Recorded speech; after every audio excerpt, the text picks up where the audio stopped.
Alhamdulillahirrabbilalamin. Wassalatu wassalamu ala rasulillah Nabiyina Muhammadin wa ala alihi wa ashabihi wa man tabi'ahum ihsan ila yaumiddin, amma ba'd. Jemaah salat maghrib rahimani wa rahimakumullah. Alhamdulillah, kita memuji Allah Subhanahu wa taala. Pada malam hari ini kembali kita melanjutkan kajian fikih dengan membaca kitab Umdatul Fiqh karya Al-Imam Ibn Qudamah Al-Maqdisi rahimahullahu ta'ala. Kita tentunya masih dalam pembahasan sholat. Di pembahasan terakhir kita telah membaca terkait dengan bacaan antara dua sujud. Kemudian kita juga sudah membahas sujud yang kedua sama dengan sujud yang pertama. Dan setelah itu bangkit ke rakaat kedua. Dan penulis katakan fayusolli tsaniyah kal ula. Dia sholat rakaat kedua itu seperti rakaat pertama. Artinya berdiri, baca Al-Fatihah, surat setelah Al-Fatihah, kemudian ruku, bangkit dari ruku, sujud, bangkit dari sujud pertama, duduk antara dua sujud, sujud lagi, bangkit lagi. Rakaat kedua sama seperti yang pertama. Setelah itu beliau katakan faida farago min huma. Kalau seorang yang sholat telah selesai dari dua rakaat, jalasa lit tasyahhudi, maka dia duduk tasyahud. Fayabsutu yadahul yusra, beliau bilang muftarishan, fayabsutu yadahul yusra ala fakhidihil yusra wa yadahul yumna ala fakhidihil yumna yaqbidu minhal khinsir wal binsir wa yuhallikul ibham ma'al wusta wa yushiru bis sababah. Ini beberapa poin yang beliau katakan. Apabila seorang itu selesai dari dua rakaat, maka dia duduk tasyahud dalam keadaan iftirash. Dalam keadaan duduknya itu adalah duduk iftirash, yaitu duduk seperti duduk antara dua sujud yang kita jelaskan di pertemuan sebelumnya. Dengan cara menegakkan kaki kanan, telapak kaki kanan, dan duduk di atas telapak kaki kiri. Itu namanya duduk iftirash. Dan kata beliau, dia ulurkan tangannya yang bagian kiri di atas paha kiri, bagian kanan di atas paha kanan. Kemudian untuk yang kanan dia menggenggamkan ya al-khinsir, ini namanya khinsir, jari kelingking, wal binsir, ini jari manis, digenggamkan, wa yuhalliqul ibham, dan melingkarkan ibham, ini namanya ibham, ibu jari, ma'al wusta, bersama jari tengah, yang ini. Jadi ini digenggamkan, ini dilingkarkan. Wa yushiru bis sababah, dan menunjuk dengan jari telunjuk. Ini pembahasan yang beliau sebutkan terkait dengan cara duduk tasyahud. Posisi tangan, dan beliau jelaskan juga posisi kaki. Beliau jelaskan juga posisi kakinya. Pertama, kita harus membahas hukum tasyahud. Apa hukum tasyahud di dalam sholat? Apa hukum tasyahud di dalam salat. Para ulama kita rahimahumullah tentunya dalam fikih madhab mereka menjelaskan tasyahud itu terbagi dua. Karena salat yang kita lakukan itu ada dua bentuknya. Ada salat yang memiliki dua tasyahud dan ada salat yang hanya memiliki satu tasyahud. Maka tentunya pembicaraan berbeda antara salat yang memiliki satu tasyahud dan salat yang memiliki dua tasyahud. Yang pertama, salat yang memiliki satu tasyahud dulu. Apa hukum tasyahud akhir dalam salat? Para ulama rahimahumullah, dalam hal ini mayoritas ulama fikih, mereka berpendapat tasyahud akhir dalam salat, iya, itu hukumnya adalah rukun salat. Artinya mayoritas ini berpendapat dari kalangan Imam Syafi'i, Imam Ahmad, demikian pula ulama yang lain termasuk yang disebutkan Imam Malik. Mereka menganggap bahwa siapa yang sholat tidak tasyahud akhir, batal sholatnya. Tidak sah. Tidak dianggap sholat yang sah. Dalil mereka adalah hadits yang sangat banyak. Di antaranya ada hadits riwayat Imam Al-Bukhari dan Imam Muslim. Dinukil oleh sahabat Abdullah ibn Mas'ud. Beliau berkata, kunna naqulu fis sholati khalfa Rasulillah. Dulu kami membaca dalam solat di belakang Rasulullah SAW ketika tasyahud. Assalamu ala Allah. Assalamu ala fulan. Itu yang dia baca. Faqala lana Rasulullah SAW data yaumin. Maka Rasulullah SAW berkata kepada kami suatu hari. Inna Allah wassalam. Allah maha selamat. Fa'idha qa'ada ahadukum fis sholat falyakul. Apabila salah seorang dari kalian duduk dalam solat, maka hendaklah dia berkata. Perintah. Ini titik pendalilannya. Nabi perintahkan mereka untuk tasyahud. Baru setelah itu Nabi ajarkan bacaan tasyahud yang nanti kita akan bahas. Jadi Nabi perintahkan untuk bertasyahud. Ini diantara dalil mereka. Asal dalam perintah itu wajib. Apalagi datang hadis yang kedua dari Abdullah ibn Mas'ud juga, tapi riwayat Imam An-Nasa'i.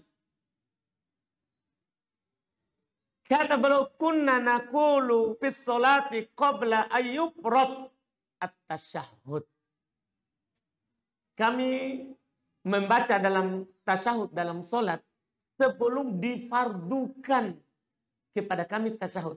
Berarti sebelumnya belum ada tuntunan tentang tasyahud. Setelah itu beliau katakan, kami sebelumnya membaca sebelum difardukan. Berarti sekarang sudah difardukan. Ini dalil mayoritas rahimahumullahu ta'ala. Walaupun di sana ada yang berpendapat hukumnya adalah wajib, bukan rukun. Yang jelas, ini tasyahud bukan sunnah. Seorang kalau tidak melakukannya antara dua saja keadaannya. Yang berpendapat rukun harus dia ulang sholatnya. Yang berpendapat wajib kalau dia lupa cukup sujud sahwi. Tidak perlu dia ulang. Iya, tidak perlu dia ulang. Ini paling rendahnya wajib. Walaupun pendapat mayoritas itu punya sisi kekuatan dari pendapat Imam Syafi'i, Imam Ahmad, dan Imam Malik. Karena tidak ada yang berpendapat wajib kecuali yang dinukil sebagai satu riwayat dari Imam Ahmad. Satu riwayat dari Imam Ahmad. Dan disebut juga dinukil dari madhab Al-Imam Malik rahimahullahu ta'ala. Dalam riwayat yang lain. Dalam riwayat yang lain. Makanya paling hati-hatinya tasyahud ini terkait dengan tasyahud akhir adalah kita lakukan. Kita melakukannya. Karena bukan sunnah. Paling rendahnya adalah wajib. Bagaimana kalau dua tasyahudnya? Apa hukum tasyahud awalnya? Kalau akhir sudah jelas. Ketika sholat memiliki dua tasyahud, maka tasyahud awalnya, kalau Imam Malik rahimahullah, demikian pula Abu Hanifah, serta Imam Asy-Syafi'i rahimahullah, mereka berpendapat tasyahud awal itu hukumnya adalah sunnah, tidak wajib. Kalau sholat memiliki dua tasyahud.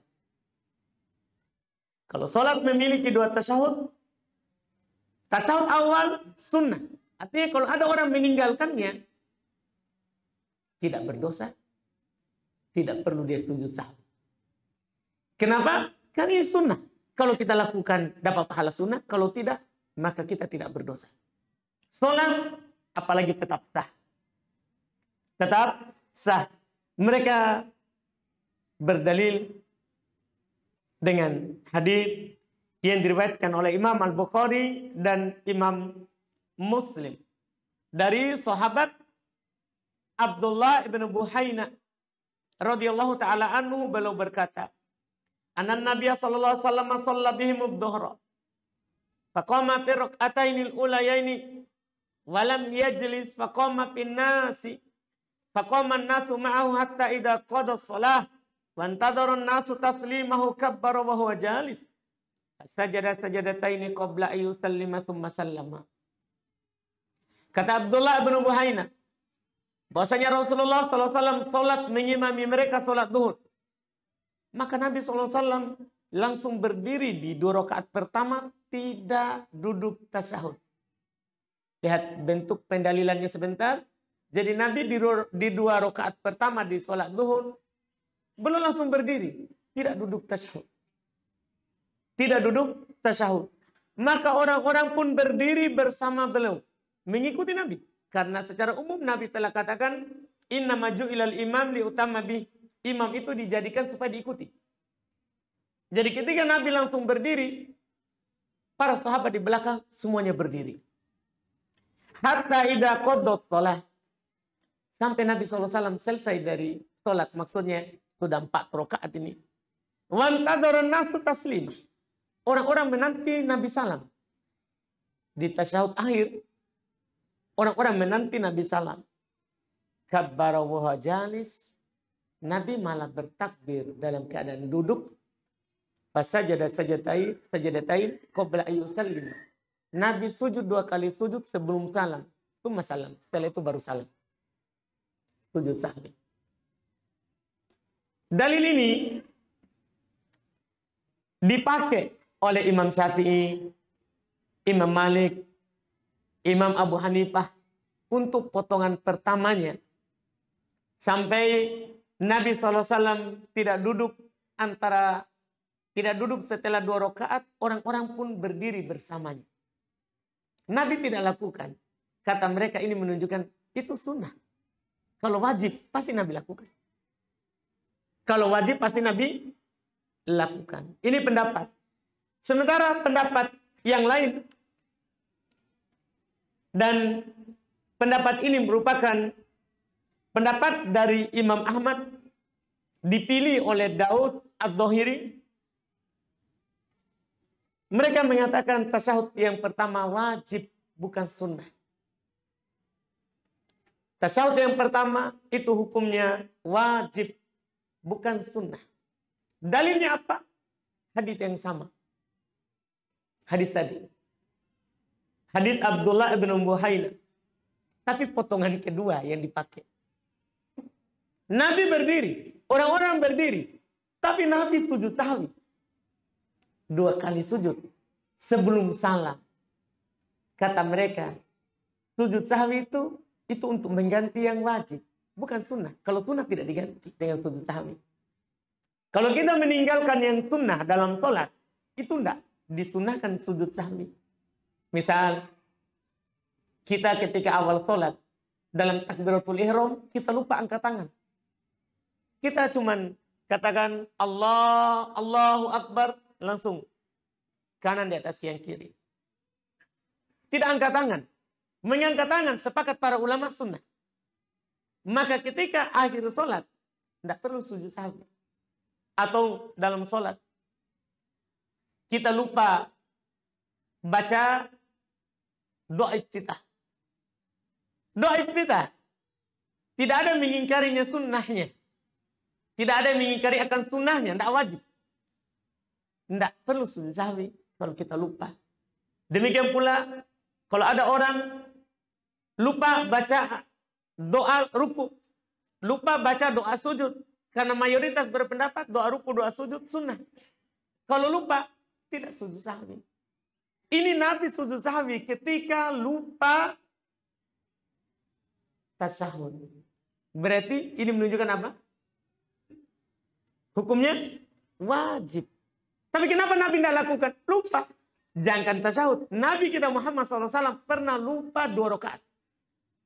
Belum sholat hanya 2 rakaat. Ketika belum sudah salam di 2 rakaat, orang-orang yang berdiri langsung pergi. Yang punya kebutuhan. Maka salah seorang dari jamaah sholat sahabat yang disebut dengan Dzul Yadain bertanya, Rasulullah, aku sirotis sholat. Apakah sholat telah dikurangi rakaatnya? Am nasid, atau engkau lupa? Maka Nabi bertanya kepada para sahabat yang lain, karena di situ ada Abu Bakar, ada Umar. Akama qala Dzul Yadain, apakah seperti yang dikatakan oleh Dzul Yadain? Kata para sahabat, iya. Maka beliau berdiri melanjutkan sholat tambah 2 rakaat. Dan belum salam sujud sahwi. Setelah salam.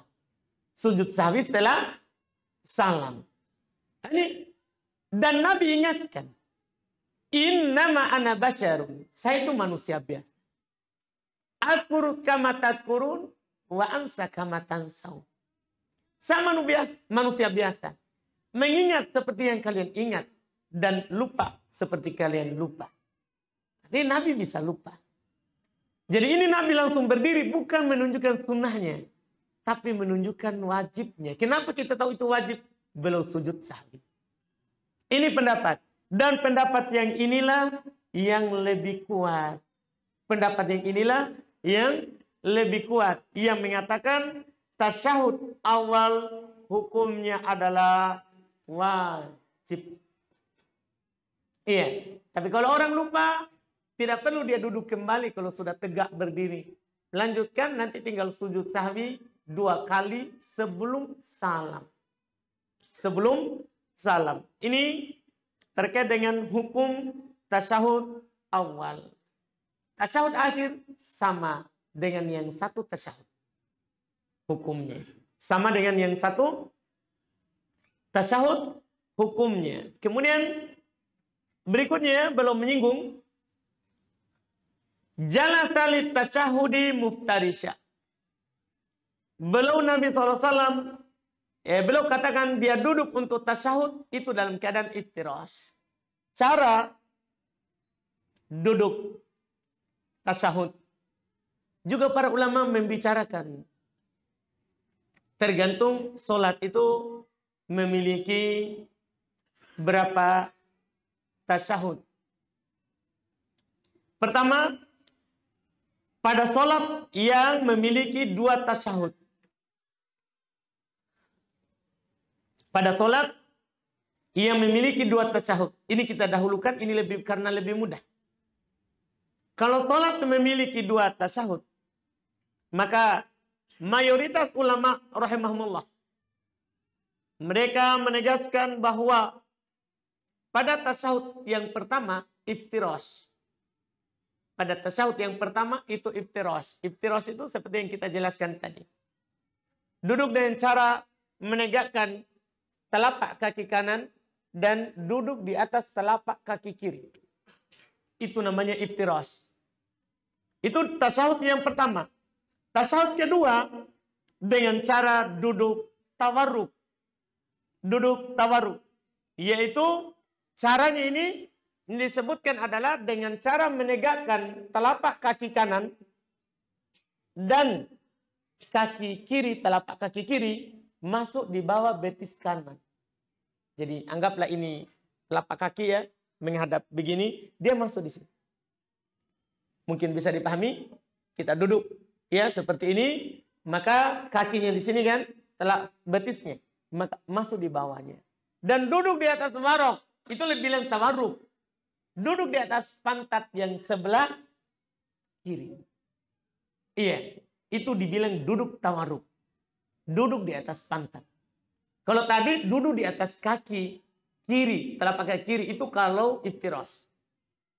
Itu kalau iftiras. Ini yang disebutkan oleh mayoritas berdasarkan hadis riwayat Imam Al-Bukhari dari sahabat Abu Humaid As-Sa'idi radhiyallahu ta'ala an. Beliau berkata, kuntu ahfadukum li solati Rasulillah. Saya adalah orang yang paling menghafal dari kalian tentang solat Rasulullah SAW. Itu awalnya. Artinya yang belum nukil ini betul-betul yang dia lihat dari Nabi kita Muhammad SAW. Ra'aituhu idza kabbara ja'ala yadayhi hida'a mankibai. Saya melihat Nabi SAW apabila beliau bertakbir, maka beliau menjadikan kedua tangannya itu sejajar dengan kedua bahunya. Itu sudah lewat pembahasannya. Wa idza raka'a amkana yadayhi min rukbatayhi. Apabila beliau ruku, maka Nabi SAW mengokohkan tangannya ke lututnya. Itu ketika ruku beliau tekan lututnya. Tsumma hasara dhahra.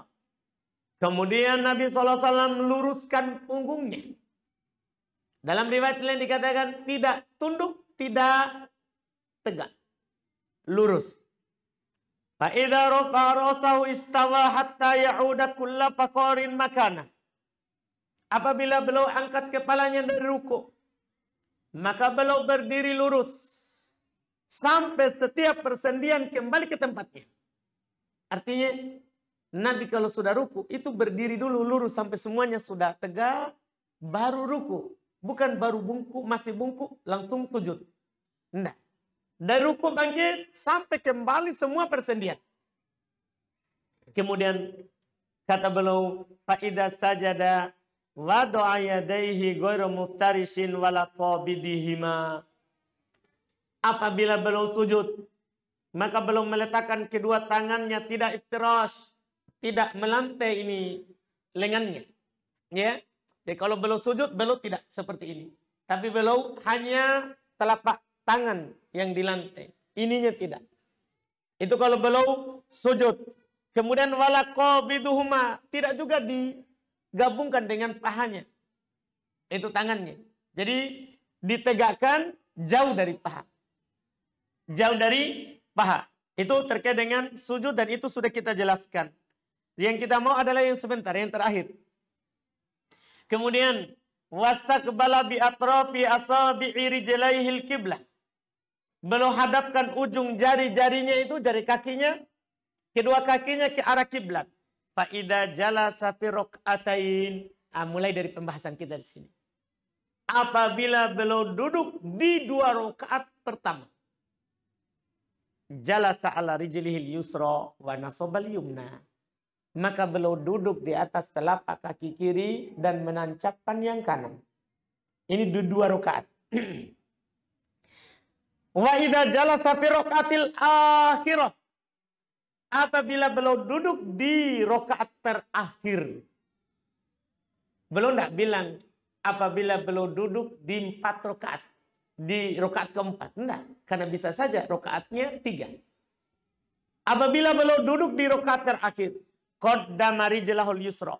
Maka beliau memasukkan telapak kaki kirinya di bawah betis kanan. Wa nasabal ukhra. Dan beliau tancapkan kakinya yang lain. Yaitu kaki mana? Kaki yang mana? Kaki kanan. Kan kiri masuk di bawahnya. Berarti yang ditancapkan apa? Yang kanan. Wa qa'ada ala maq'adati. Dan Nabi SAW duduk di atas mak'atnya. Tempat duduknya, pantatnya. Ini sangat jelas sekali tentunya. Iya, kalau sholat memiliki 2 tasyahud. Beda antara yang pertama dengan yang kedua. Sekarang bagaimana kalau 1 tasyahudnya? Ini ada perselisihan yang agak ketat dari para ulama madhab. Kalau sholatnya punya 1 tasyahud.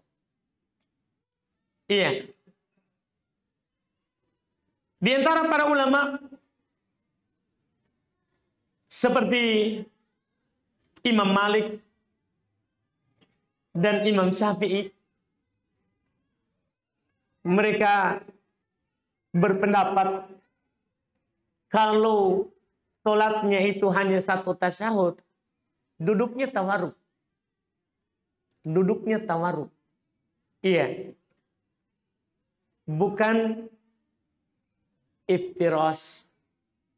Tadi sudah dijelaskan duduk tawarruk. Apa dalilnya? Dalilnya adalah tadi hadis yang saya baca tadi di pembahasan tasyahud akhir. Mereka hanya ambil potongan terakhir. Nabi katakan, wa idza jalasa fi raqatil akhirah. Apabila Nabi SAW duduk di rakaat terakhir. Itu kan mencakup sholat yang punya 1 tasyahud dan sholat yang punya 2 tasyahud. Itu katanya. Itu dalilnya. Itu dalilnya. Apabila Nabi SAW duduk di rakaat terakhir, maka beliau duduk tawarruk. Sementara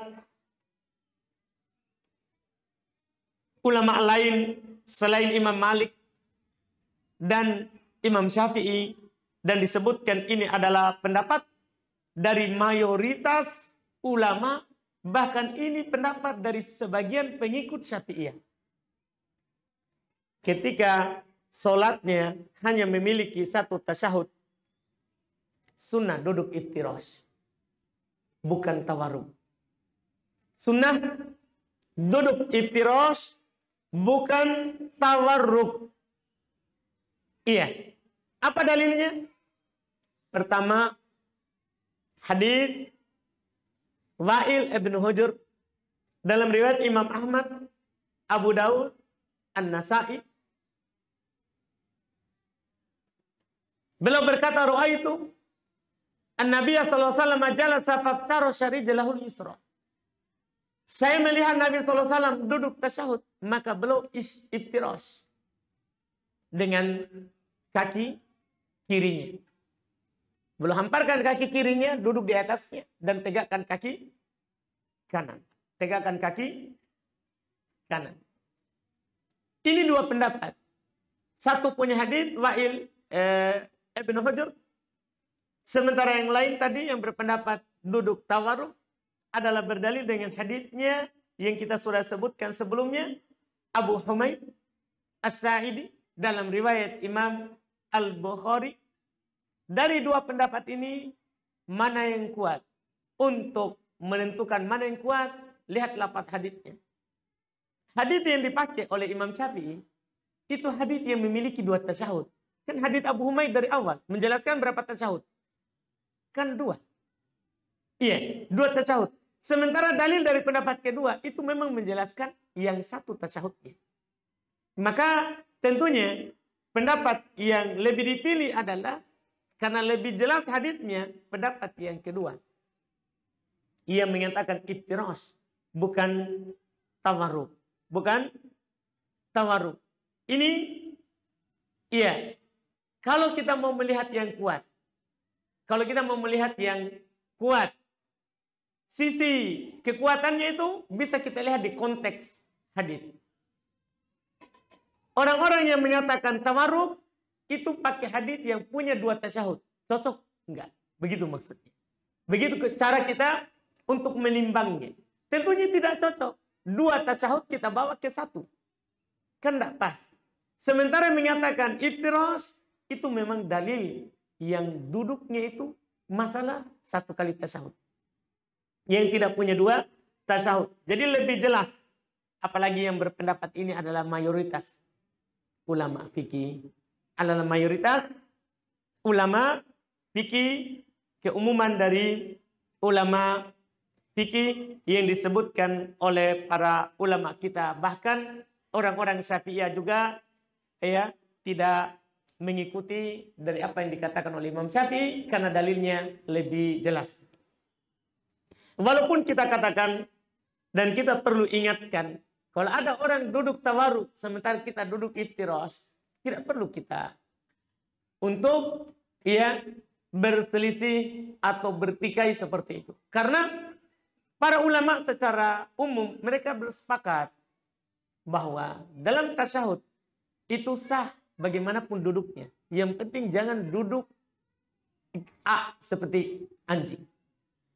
Artinya ketika kita tasyahud, kita duduk tawarruk, sah walaupun 1 tasyahudnya.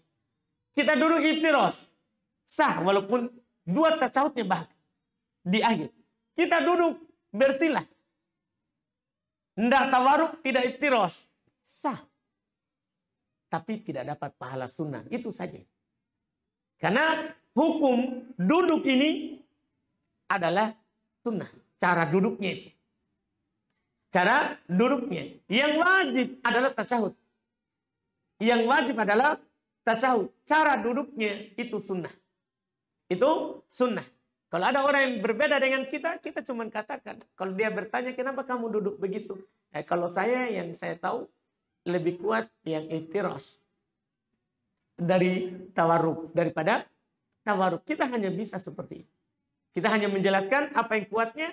Kalau mampu kita sebutkan dalilnya yang lebih jelas.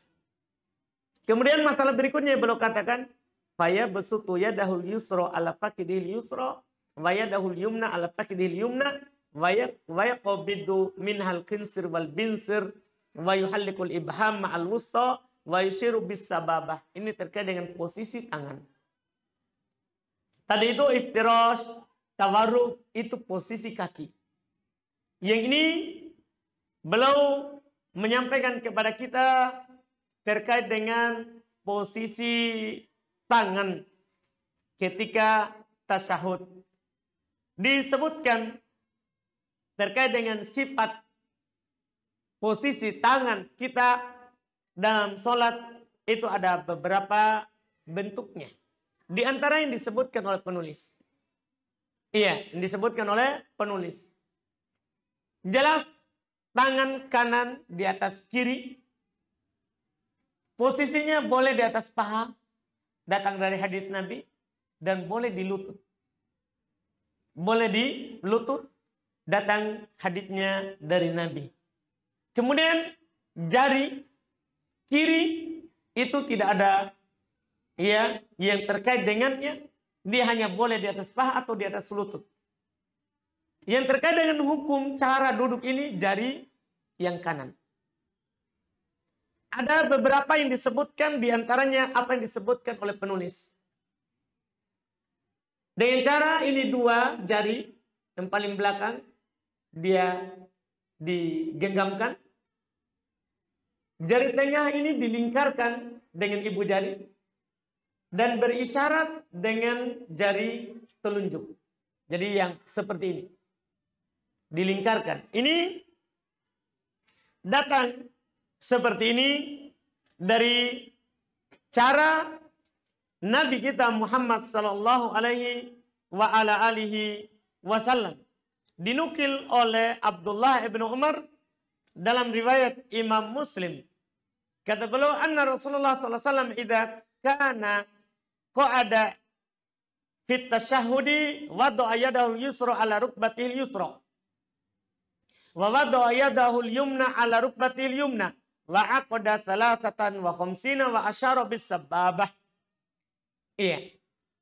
Adalah Rasulullah SAW apabila beliau duduk dalam tasyahud, maka beliau meletakkan tangan kirinya di atas lutut kiri, tangan kanannya di atas lutut kanan, dan beliau membuat angka 53 dan menunjuk dengan jari telunjuknya. Yaitu angka 53 itu seperti yang kita bilang tadi. Ya, ini bulat 5. Kemudian dibilang 3. 3 itu ini baru 3 geriginya. Tulisan Arab. Tulisan Arab. 3 kan dia seperti ini baru ada ke bawah.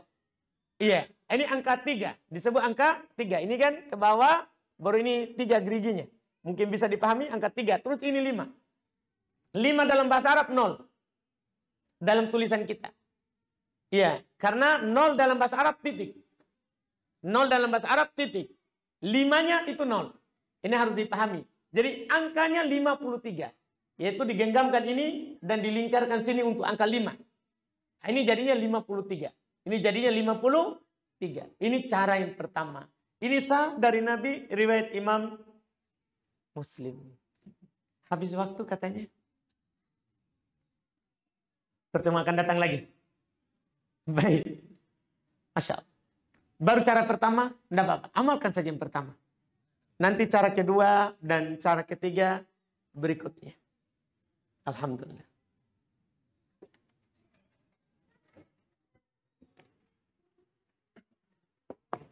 Kita masuk di tanya jawab.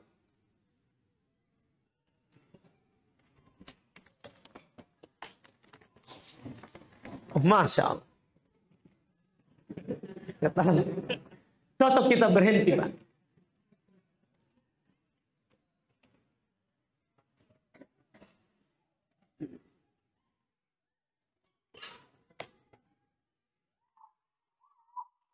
Sini ada pertanyaan pertama. Apakah yang meninggalkan pada saat dilahirkan?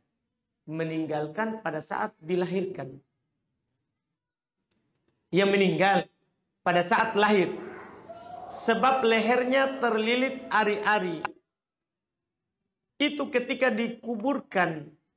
Nisannya tetap diberikan nama oleh kedua orang tuanya. Pertama, memberikan nisan boleh sebagai tanda. Nabi pernah memberikan tanda untuk kuburan sahabatnya. Untuk ditahu. Boleh. Supaya kita tahu itu kuburan. Masalah yang kedua, memberikan nama. Itu tidak boleh. Nahan Nabi SAW ayuktab alal qabr. Nabi melarang untuk menulis di atas kuburan. Pakai cat ataupun langsung diukir. Jadi, bedakan antara beri nisan sama beri nama. Beri nama pasti kita tulis. Kan tidak mungkin kita beri nama tanpa tulis. Kan seperti itu. Nah, menulisnya itu dilarang di atas kubur. Dalam hal ini harus diperhatikan. Sunnahnya boleh kita beri nisan, tapi tidak menulis. Tidak menulis. Karena tujuan daripada nisan, itu bukan untuk mengenal namanya. Tapi untuk mengetahui kuburannya. Untuk mengetahui kuburannya. Ini pembicaraan terkait dengan batu nisan. Itu wallahualam yang harus dipikirkan. Dan terkait dengan yang meninggal saat dilahirkan, sama juga hukumnya. Ini kan sudah manusia. Apakah dia meninggal dewasa, meninggal kecil? Boleh dikasih tanda. Boleh dikasih tanda. Iya. Dan di sini karena meninggalnya saat dilahirkan, tentunya belum dikasih nama. Karena sunnah dikasih nama itu adalah hari ke-7. Adalah hari ke-7. Sunnah dikasih nama itu di hari ke-7. Walaupun kita sudah punya nama sebelumnya, tapi sunnahnya itu hari ke-7. Dia diberi nama sambil diakikahkan, dipotongkan kambing, 2 ekor kalau laki-laki, 1 ekor kalau perempuan. 1 ekor kalau perempuan. Nabi SAW yang mengatakannya seperti itu. Ya, man wulidalahu walad fa'arada yansak falil gulam syatan walil jariyah syah yudba anhu yawma sabi'ihi yusamma wa yuhlab. Siapa yang diberikan seorang anak, maka kalau dia ingin akikahkan, maka dia akikahkan. Untuk laki-laki 2 kambing, untuk perempuan 1 kambing. Dipotong hari ke-7, kemudian diberi nama dan dicukur rambutnya. Dicukur rambutnya. Itu kalau meninggal berarti saat lahir, berarti kan belum punya nama. Nah, ini lebih bagus lagi. Tidak perlu dituliskan namanya. Iya. Kemudian berikutnya, Masya Allah, kita masuk di yang panjang. Saya seorang ibu memiliki 1 anak. Saat ini saya dan suami saya hidup bersama ibu saya di rumah. Di rumah ibu saya. Tetapi ibu saya tidak menyukai suami saya. Ini masalah. Iya. Dan kerap kali menuduh suami saya yang macam-macam. Ibu saya juga seringkali marah kepada saya, bahkan untuk hal-hal yang sepele. Apakah saya berdosa kepada ibu saya ketika saya mengikuti kata suami saya untuk pindah dan hidup terpisah dari ibu saya, mengingat pertengkaran antara adik saya dan ibu saya hampir terjadi setiap hari. Saya dan suami khawatir terhadap perkembangan psikolog dan pendidikan karakter anak kami. Masya Allah. Iya. Dan titik. Pokoknya intinya, apakah berdosa kalau pindah? Tidak. Tidak berdosa. Memang itulah yang harus dilakukan. Hak istri, seharusnya hak istri. Ketika seorang menikahi seorang perempuan, haknya dia dikasih tempat tinggal. Kan ketika kita akad, maka ada kewajiban kita. Ada hak sukna, ada hak pakaian, ada hak makanan, minuman. Hak tempat tinggal, hak mendapatkan pakaian, hak untuk mendapatkan makan dan minum, sebagaimana dia juga nanti wajib menunaikan hak suaminya. Menunaikan hak suaminya. Ini kan hak istri. Kita menikah, kita bawa dia dari rumahnya ke rumah kita. Ke rumah kita. Untuk keluar dari rumah orang tuanya. Ketika kita tinggalkan, maka tidak berdosa. Kita tidak berdosa, dan tentunya kita ingatkan tetap berbuat baik kepada orang tua. Tetap berbuat baik kepada orang tua. Berbuat baik itu tidak harus tinggal serumah. Berbuat baik itu tidak harus tinggal serumah. Kita tidak berdosa.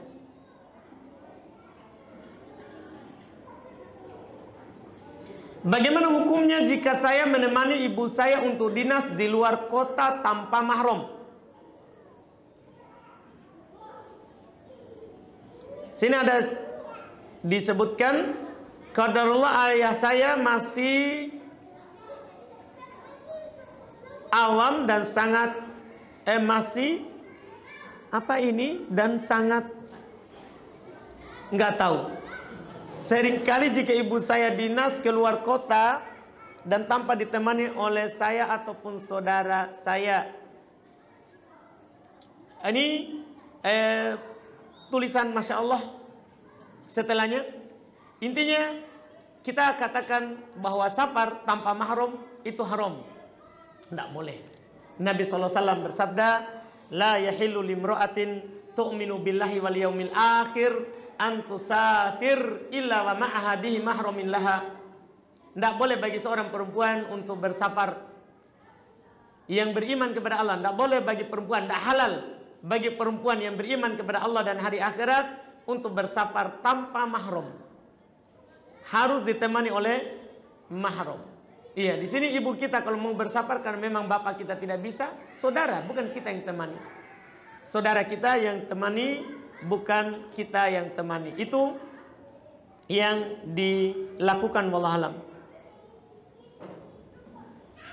Kemudian berikutnya, ketika si A masbuk 1 rakaat, kemudian imam telah selesai, kemudian yang masbuk melanjutkan 1 rakaat, tiba-tiba ada si B lewat, si A menahannya.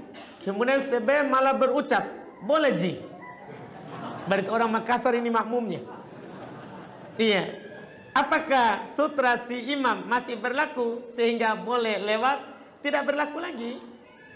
Ketika imam sudah salam, maka sudah tidak berlaku lagi sutronya. Asalnya tadi sutronya imam itulah untuk makmum, boleh kita lewat di antara shaf. Tapi kalau imam sudah salam tidak berlaku lagi, boleh dia menahan. Boleh dia menahan. Maka kalau terjadi seperti itu, dia mengatakan boleh, kita tetap tahan. Jangan mengatakan tidak boleh. Yeah. Kita tetap menahannya. Kita tetap menahannya.